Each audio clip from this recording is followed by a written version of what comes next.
Good day. I come to you from um, Beaver Creek, Oregon. No, I'm just kidding. From Rapids, a hotel by the river. I have these cards. We'll play a quick game. There's three. I'll be honest with you. Three blue ones, two yellow ones, or two morado ones. All right. Be honest. Which card would you like, Carrie? What color is it? It's blue. Very good. Very good. We'll move on. That is Sigmund Freud. He was a major player in Russia, um, a prominent psychiatrist, psychologist, neurolinguist, a statesman, perhaps not. But I have done a small report on Roman, uh, the Roman Senate. So I'm going to read some things. What is the Rand Corporation? Who is E.P. Ptolemy, a character on Marginal Revolution? Who is Oren, right? And then what exactly would you have kind of confounded be the Third Reich? If Germany, as I realized it this morning, it's in the middle of Europe, right? So leap to the conclusion, Gaius Marius from 157 BC to 86 BC was a Roman general and statesman. What did he do? He functioned a lot like J.D. Vance. He was a war reporter in Spain during the Peloponnesian War, I suppose. Photographer and also a coach. Today he is Dabo Sweeney.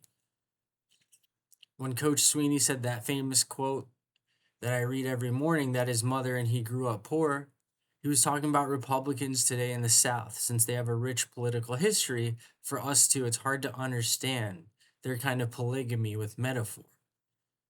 And today I use the term pro temp, the Senate pro temp. He can break the tie of the Senate. There are 100 senators, perhaps 66 200 congressmen. Should there be 100 senators? I am not sure anymore. I'm not sure.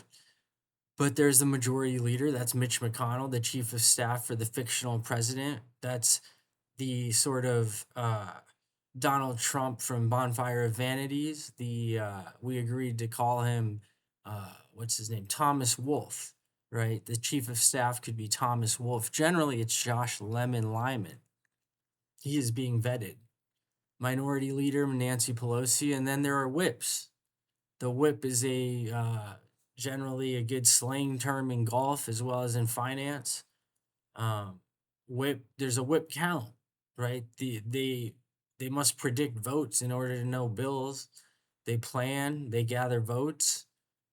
They seek majorities, minority opinions on legislative bills proposed in order to publicize the campaign. A bill has to have a campaign.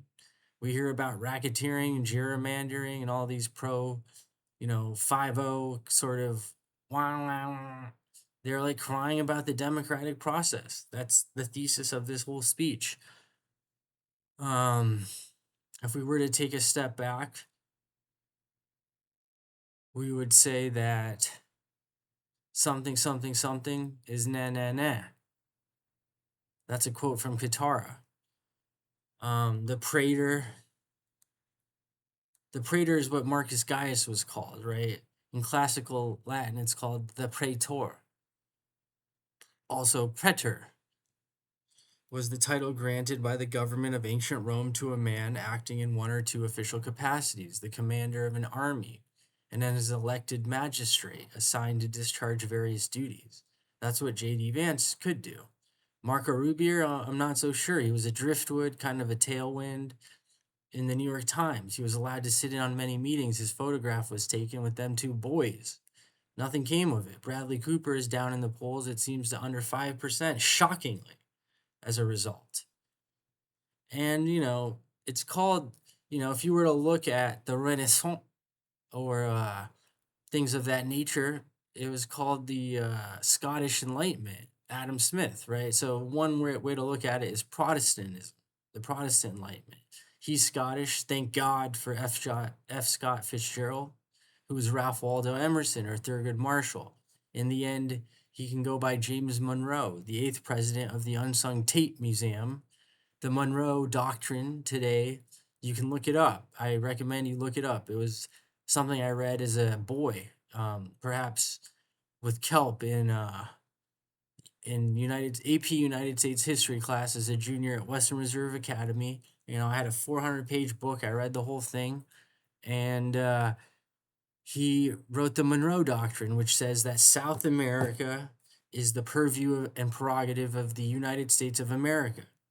North America is Judeo Christian, right? There is Canada and Mexico. Canada represents the Israeli Jewish premonition, and Mexico represents the Palestinian manifest destiny. America is a book by Kafka with a K. That's an aside, an example of what not to do. As far as Panera, I recommend, you read the history.